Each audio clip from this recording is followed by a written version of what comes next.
তো এখানে তোমার দেখছো এখানে অনেক ভয়ঙ্কর আছিল, মানে এখানে ট্রাক উল্টে দিতে পারে এরকম রাস্তা আছে।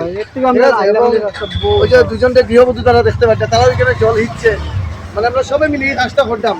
ওকে, কারণ আমরা এখানে যেটা অবস্থা না নিই, মানে প্রত্যেকটা দিন অ্যাক্সিডেন্ট ওকে।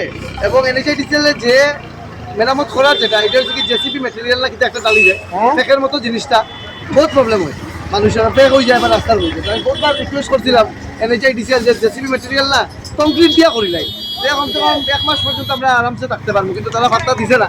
ওখানে কোনো রাস্তা নাই। আজকে থেকে আমরা শুরু করছি, প্রত্যেক দিন একটা একটা করতো, আমরা এইভাবে ফিল করবো ওকে। এবং কালেকশনটা পাবলিক শহরও তো দেখলাম প্রচুর করতো, আমরা রাস্তা নাই তো সবই করতো, গর্তর মধ্যে টুকাইয়া যদি একটু রাস্তা পাওয়া যাইতে পারি না, এছাড়া কোনো রাস্তা।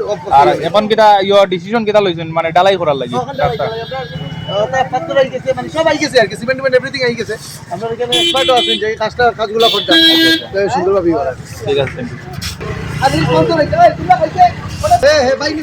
একটাও ওই মুহূর্তে তার লগে আজকে আইছি, মানে এখানে কাজ চলে ভালো লাগছে তো টাটা।